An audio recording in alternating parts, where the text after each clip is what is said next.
अथाष्टाविंशत्यधिकशततमः सर्गः। शिरस्यञ्जलिमाधाय कैकेय्यानन्दवर्धनः बभाषे भरतो ज्येष्ठम् रामम् सत्यपराक्रमम्। पूजिता मामिका माता दत्तम् राज्यमिदम् मम, तद्ददामि पुनस्तुभ्यम् यथा त्वमददा मम।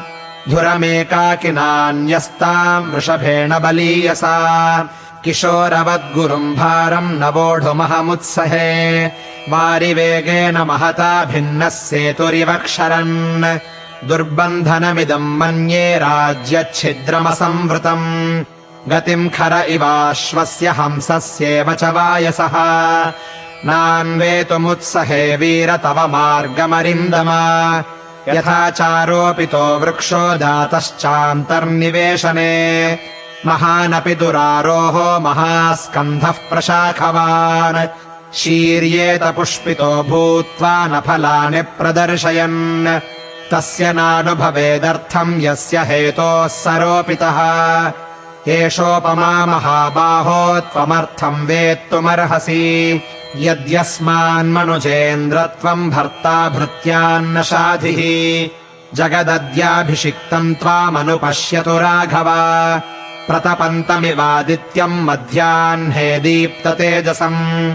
तूर्यसङ्घातनिर्घोषैः काञ्चीनूपुरनिस्वनैः, मधुरैर्गीतशब्दैश्च प्रतिबुध्यस्वशेष्व च। यावदावर्तते चक्रम् यावती च वसुन्धरा, तावत्त्वमिह लोकस्य स्वामित्वमनुवर्तय। भरतस्य वचः श्रुत्वा रामः परपुरम् जयः, तथेति प्रतिजग्राह निशसादासने शुभे।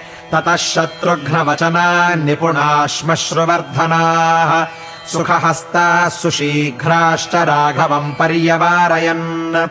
पूर्वम् तु भरते स्नाते लक्ष्मणे च महाबले, सुग्रीवे वानरेन्द्रे च राक्षसेन्द्रे विभीषणे। विशोधितजटस्नातश्चित्रमाल्यानुलेपनः, महार्हवसनोपेतस्तस्थौ तत्र श्रियाज्वलन्। प्रतिकर्म च रामस्य कारयामास वीर्यवान्, लक्ष्मणस्य च लक्ष्मीवानिक्ष्वाकुकुलवर्धनः। प्रतिकर्म च सीतायाः सर्वा दशरथस्त्रियः, आत्मनैव तदा चक्रुर्मनस्विन्यो मनोहरम्। ततो वानरपत्नीनाम् सर्वासामेव शोभनम्, चकार यत्रात् कौसल्या प्रहृष्टा पुत्रवत्सला। ततः शत्रुघ्नवचनात् सुमन्त्रो नाम सारथिः, योजयित्वाभिचक्राम रथम् सर्वाङ्गशोभनम्। अग्न्यर्कामलसङ्काशम् दिव्यम् दृष्ट्वा रथम् स्थितम्, आरुरोह महाबाहू रामः परपुरम् जयः। सुग्रीवो हनुमांश्चैव महेन्द्रसदृशद्युती, स्नातौ दिव्यनिभैर्वस्त्रैर्जग्मतुः शुभकुण्डलौ। सर्वाभरणजुष्टाश्च ययुस्ताः शुभकुण्डलाः, सुग्रीवपत्न्यः सीता च द्रष्टुम् नगरमुत्सुकाः। अयोध्यायाम् च सचिवा राज्ञो दशरथस्य च, पुरोहितम् पुरस्कृत्य मन्त्रयामासुरर्थवत्। अशोको विजयश्चैव सिद्धार्थश्च समाहिताः, मन्त्रयन् रामवृद्ध्यर्थमृद्ध्यर्थम् नगरस्य च। सर्वमेवाभिषेकार्थम् जयार्हस्य महात्मनः, कर्तुमर्हथ रामस्य यद्यन्मङ्गलपूर्वकम्। इति ते मन्त्रिणः सर्वे सन्दिश्य च पुरोहितः, नगरान्निर्ययुस्तूर्णम् रामदर्शनबुद्धयः। हरियुक्तम् सहस्राक्षो रथमिन्द्र इवानघः, प्रययौ रथमास्थाय रामो नगरमुत्तमम्। जग्राह भरतो रश्मीन् शत्रुघ्नश्छत्रमाददे, लक्ष्मणो व्यजनन्तस्य मूर्ध्नि संवीजयंस्तदा। श्वेतम् च बालव्यजनम् जगृहे परितस्थितः, अपरम् चन्द्रसङ्काशम् राक्षसेन्द्रो विभीषणः। ऋषिसङ्घैस्तदाकाशे देवैश्च समरुद्गणैः, स्तूयमानस्य रामस्य शुश्रुवे मधुरध्वनिः।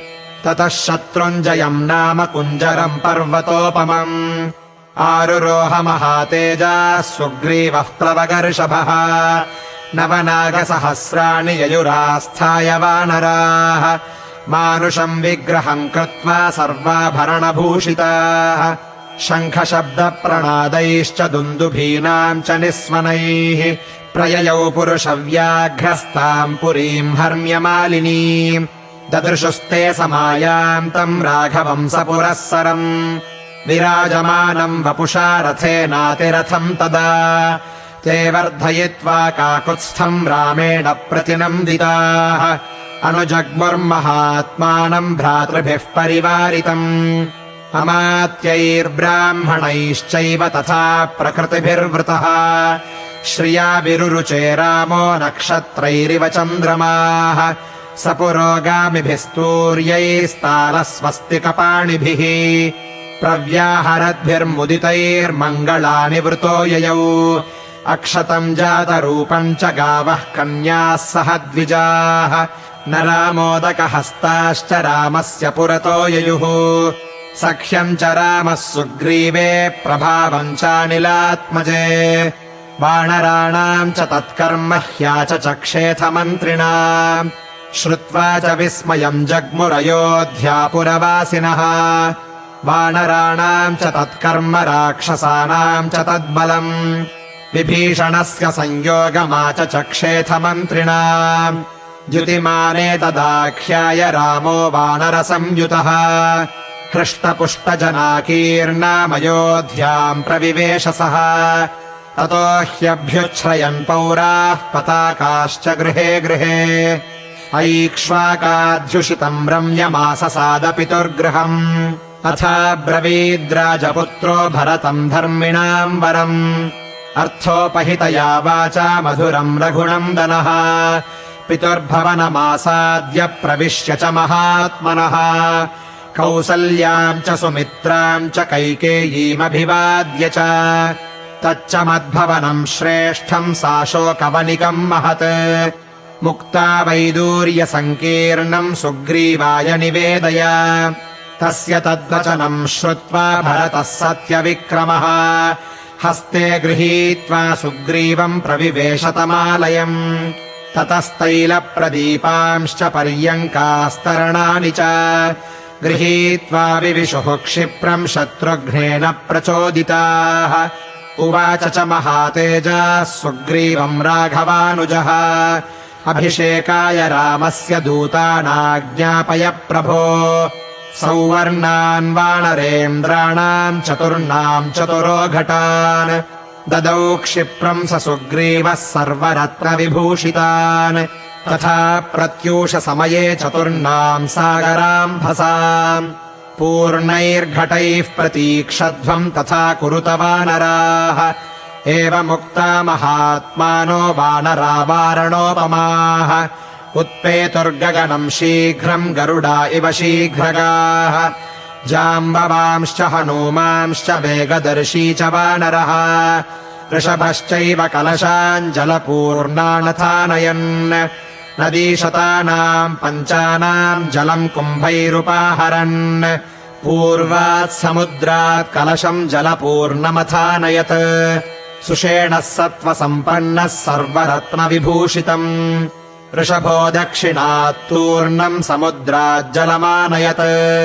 रक्तचन्दनकर्पूरैः संवृतम् काञ्चनम् घटम् गवयः पश्चिमात्तोयमाजहारमहार्णवात् रत्नकुम्भेन महता शीतम् मारुतविक्रमः उत्तराच्च जलम् शीघ्रम् गरुडानिलविक्रमः आजहारसधर्मात्मा निलः सर्वगुणान्वितः ततस्तैर्वानरः श्रेष्ठैरानीतम् प्रेक्ष्य तज्जलम् अभिषेकाय रामस्य शत्रुघ्नः सचिवैः सह पुरोहिताय श्रेष्ठाय सुहृद्भ्यश्च न्यवेदयत् ततः स प्रयतो वृद्धो वसिष्ठो ब्राह्मणैः सह रामम् रत्नमये पीठे सहसीतम् न्यवेशयत् वसिष्ठो वामदेवश्च जाबालिरथ काश्यपः कात्यायनः सुयज्ञश्च गौतमो विजयस्तथा अभ्यषिञ्चन्नरव्याघ्रम् प्रसन्नेन सुगन्धिना